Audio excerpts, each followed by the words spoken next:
Terus yang saya lakukan itu apa?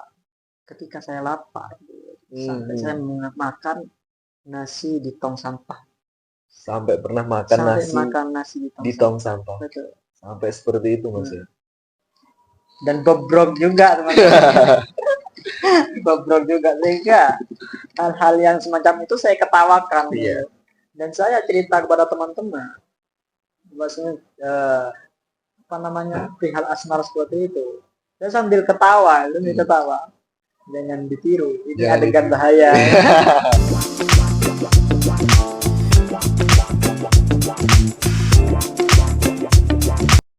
Bismillahirrahmanirrahim. Assalamualaikum warahmatullahi wabarakatuh.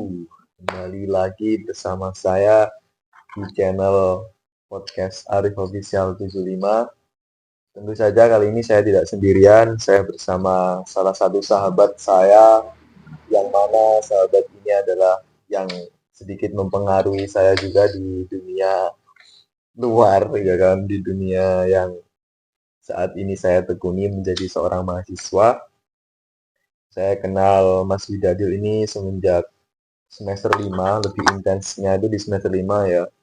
Eh, jadi dulu itu saya di pondok pesantren, terus kemudian saya eh, ke Tulungagung, ketemu dengan Mas Widadil, dan juga banyak sekali eh, pesan-pesan yang tersirat maupun tidak itu mempengaruhi pemikiran saya juga. Nah, mungkin bisa memperkenalkan diri Mas Widadil terlebih dahulu Oke, sebelumnya sambil Assalamualaikum nyantai. warahmatullahi wabarakatuh. Waalaikumsalam. Kenalkan, nama saya Muhammad Widadihat. Tadi sebut Widadil karena memang kebanyakan. Tapi kalau dari orang-orang rumah itu yang manggilnya Widad. Widat, manggilnya Widat. Oke. Karena sering kali diapalkan dad itu. Oh iya, dad itu jenis Widad. Dadadadadadadadadad. Itu jadi seperti itu. Nah, oke Mas Widadil. Mungkin pembahasan kali ini kita sebagai anak rantau ya, yang mana saya sendiri adalah dari Tuban, dan Mas Widadil ini alamatnya mana Mas? Asal Probolinggo, Asal dari Probolinggo, bisa Banyuanyar. Desa Banyuanyar, yang mana juga menjadi seorang mahasiswa, pun Masih juga aktivis. Nah, gimana Mas Widadil? Mungkin bisa cerita dari menjadi mahasiswa, terus berkecimpung di dunia aktivis, dan juga Mas Widadil ini juga menjadi pengelola di warung ini, mungkin bekerja di sini juga. Nah, itu bisa disampaikan gimana keluh kesahnya ataupun apalah, random aja kita main. gitu, ngopi-ngopi aja nih. Wah, perihal ngopi santai aja, atau mungkin bisa menceritakan waktu apa dulu Oh, kita pertama ketemu sampai kita bisa menjadi sahabat seperti itu Mas Widadi. siap. Saya minum dulu. Diminum Karena dulu. memang tengah-tengah malam seperti ini ya, sekarang menunjukkan jam Jam 3. jam 3. Karena memang jam 3 lagi gabut-gabutnya. Lagi gabut-gabutnya akhirnya kita bikin Nah, podcast. jadi seperti itu. Oh, Mungkin dari secara pengalaman, secara pengalaman. ini mungkin banyak jenengan, karena jenengan ini lebih tua dari saya, mungkin seperti itu. Bukan guys. Dan saya Yo. juga kaget dengan sampean ini banyak motivasi yang saya sampaikan, mungkin masuk pada jenengan sehingga mempengaruhi dan sebagainya. Saya juga kaget. Memang saya bilang apa sih? Karena seperti itu. Bilang apa sih? Sebenarnya kita sama-sama sesat tapi saling menasehati. Bilang apa sih? Tak pikir-pikir aku pernah bilang apa. Itu seperti itu, Mas. Oke. Terus. Tentunya ketika kalau kita membahas perihal kuliahnya, masalah mahasiswa sekarang kan masih jadi mahasiswa, mungkin lebih sebenarnya saya bahas mau masuk ke sini. Oke, mau sebelum masuk ke sini. mahasiswa. Pra mahasiswa. Nah, itu seperti apa itu? Perlu diulik itu, Mas. Jadi Mas Yon, oke. mungkin sebelum-sebelumnya itu Mas ya. Sebelum-sebelumnya memang saya memang sudah merantau sejak MTS. Sudah merantau sejak merantau sejak MTS. Oke. Terus? Karena kalau ya yang penting merantau di situ lah, entah itu merantau di penjara suci, entah itu merantau kemana, itu kan seperti hanya merantau. Merantau. Istilah merantau ini keluar dari rumah, keluar dari daerah. Keluar dari daerahnya sendiri ya. Betul. Oke. Keluar dari daerahnya sendiri. Yang mana di situ itu kita tidak mengetahui kultur atau budaya yang ada di tempat tersebut. Sehingga terkadang ketika kita itu melakukan suatu tindakan, ini orang-orang ini sedikit tercengang, apa sih gak jelas. Jadi seperti itu. Oke. Kemudian Semenjak yang saya rasakan selama menjadi anak rantau, entah sih pendapat kalian itu menyatakan saya menjadi anak rantau atau tidak. Tentunya yang saya rasakan ini mungkin ini dari perspektif saya, ini saya bisa dikatakan anak rantau walaupun masih muda. Jadi seperti itu. Merantau karena ilmu ini ya. Merantau karena mencari ilmu. Oke. Mungkin yang banyak sebab dari anak rantau itu karena ekonomi. Keadaan maksudnya. Keadaan ekonomi. Jadi seperti itu. Sehingga dia harus dengan keadaan yang ekonomi yang sulit, sehingga dia harus paksa dirinya untuk keluar dari rumahnya. Seperti itu. Dengan ekonomi. Tentunya kalau merantau dan salah satunya itu perihal ekonomi, ini memang berat. Memang berat sekali. Memang berat sekali. Jadi pengalaman yang saya ketahui dan saya dapatkan dari dunia ini, dari sosial maupun secara akademis, ini memang dikatakan dunia ini jahat, ya enggak.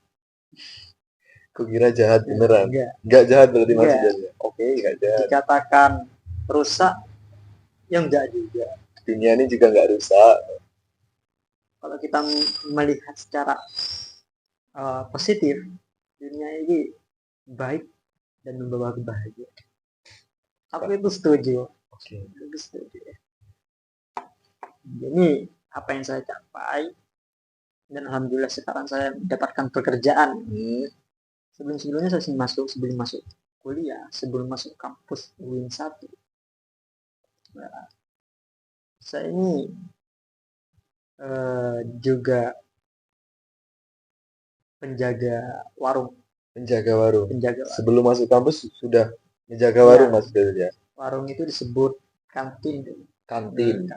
Itu di pondok pesantren. Oke. Penjaga. Sudah ada basic dari situ mas ya.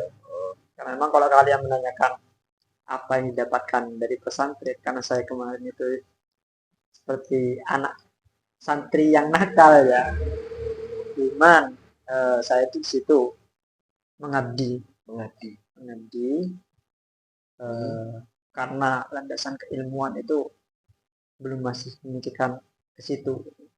Jadi yang penting saya mondok, yaitu mendapatkan ilmu walaupun sedikit, mengetahui secara agama walaupun sedikit. Dan di situ kebetulan ekonomi juga standar ke bawah. Sebelum-sebelumnya kelas 1 alia. Ini mungkin cerita-cerita yang paling parah. Oke. Karena dari orang tua juga dapat kiriman. Jadi bukan nggak dapat sih, telat kiriman, sering telat kiriman. Karena memang nggak ada yang mau dikirim. Ya Allah. Ternyata masih ada yang buat kita makan, walaupun itu di tong sampah. Ini mungkin juga salah satu kok saya sebut Tuhan yang langsung mengajarkan kita. Masya Allah. Mungkin seperti itu. Tuhan yang langsung mengajarkan kita. Tuhan yang langsung mengajarkan kita. Dengan apa? Dengan keadaan. Karena memang kalau kita ngaji itu bukan hanya dalam kitab-kitab ataupun bacaan-bacaan buku yang isinya pemikiran seseorang. melainkan kita bisa belajar dari suatu keadaan.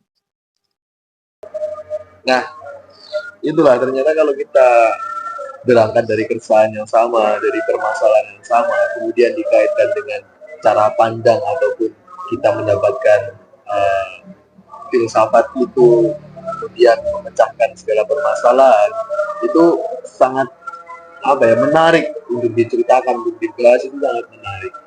Sehingga Mas Widadul ini menjadi partner saya sampai 2 bulan saya di kos itu ditemenin sama Mas Widadil dan juga teman-teman yang lain juga.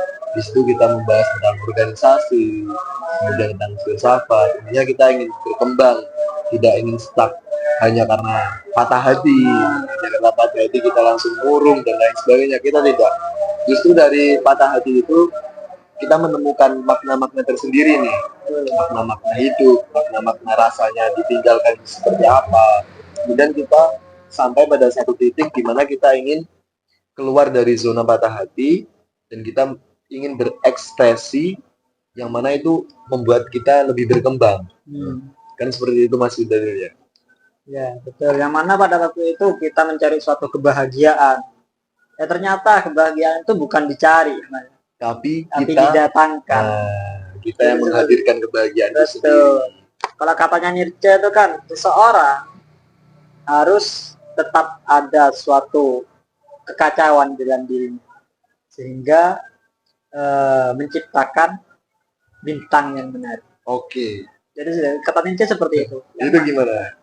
Menurut saya mungkin menurut teman-teman itu bisa ditafsirkan sendiri. Tapi penafsiran saya, tapi benar juga.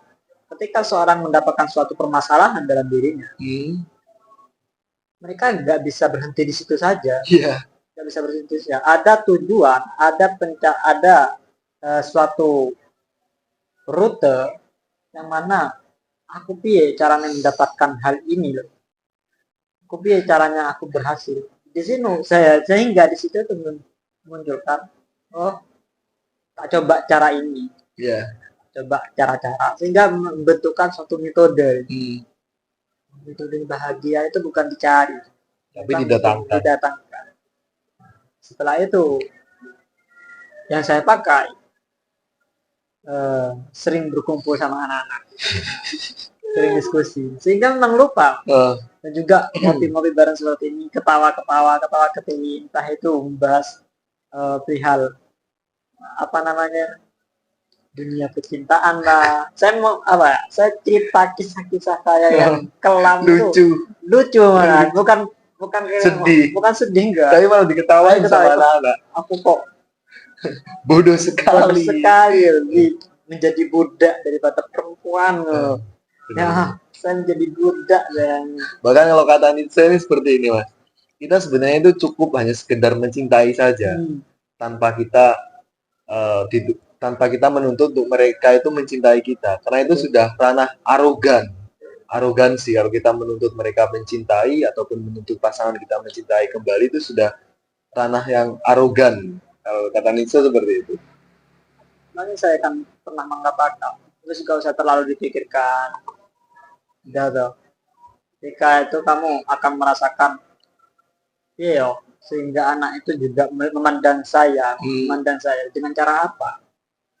Dengan patah hati tersebut. Ini caranya aku membenci dia. Gitu, bukan aku mau benci aja gak bisa. Gak bisa.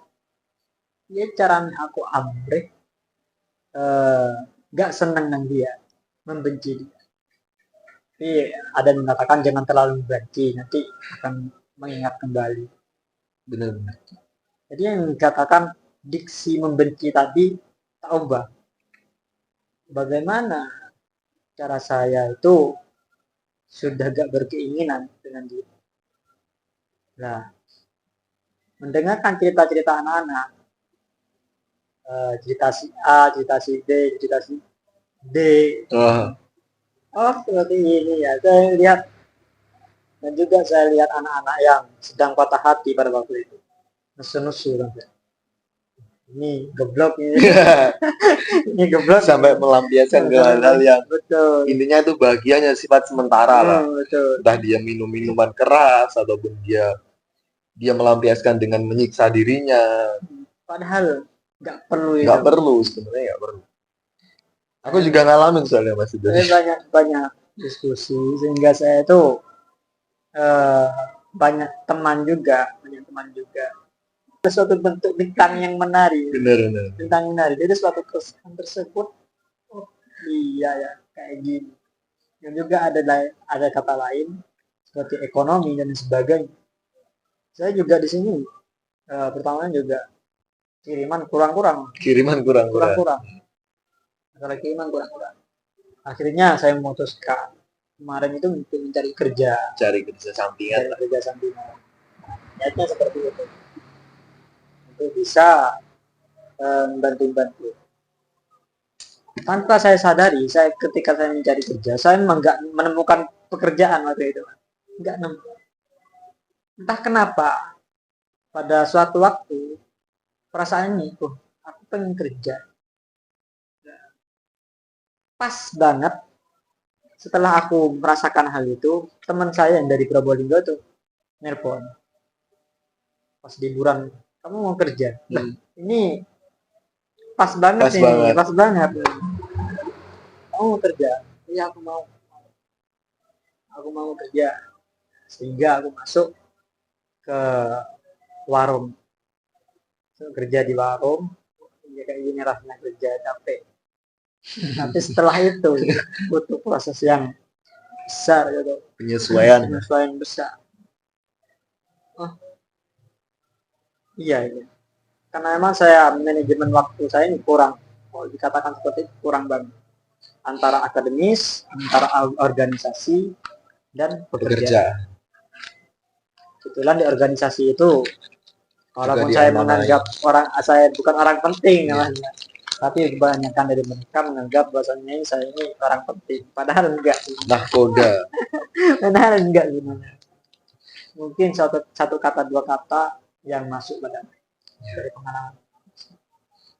Oke, Mas Widadil. Mungkin nanti pembahasannya bisa kita lanjut di ruang diskusi lagi, di ruang podcast yang lainnya. Karena mengingat ini sudah jam 3.58, tak terasa kita sudah hampir 1 jam lebih ngobrol dan sudah azan. Mungkin nanti kita akan ibadah ya. Ibadah terlebih dahulu, kita menghamba terlebih dahulu. Nah, intinya teman-teman, kebahagiaan itu bukanlah dari luar diri kita sendiri, bukan dari luar. Justru yang dari luar itu tidak usah dikendalikan, karena bahagia itu datangnya dari dalam diri kita sendiri. Kita kendalikan diri kita sendiri untuk bahagia. Sekedar ngopi, sekedar rokok dan menertawakan keadaan kita yang dulu. Patah hati naik gunung. Nah, gagal move on, gamon, sampai seperti orang linglung dan lain sebagainya. Anak-anak sekarang naik gunung bukan Mas. Loncat. Oh, loncat itu ya. Bundir nanti. Yang viral. Bukan. Jangan. Tapi kita mengekspresikan abadian. Saya suka menulis. Saya pernah menulis esai refleksi. Sehingga tulisannya itu alam adalah tubuhku. Dan itu saya upload di blog saya. Nanti bisa dilihat teman-teman. Alam adalah tubuhku. Karena kita sering melampiaskan semua itu di alam. Kita kembalikan ke alam yang menciptakan kita. Karena kalau ada kata-kata filosofi itu, alam tidak akan terburu-buru, namun semuanya akan tercapai. Seperti halnya matahari yang dia tetap konsisten, pelan-pelan. Nah, itulah kinerja dari alam itu sendiri.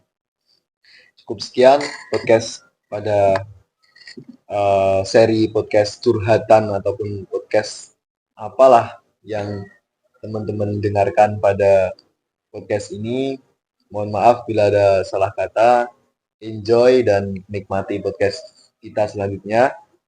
Saya Arif Official dan Mas Widadil mohon pamit undur diri. Oke.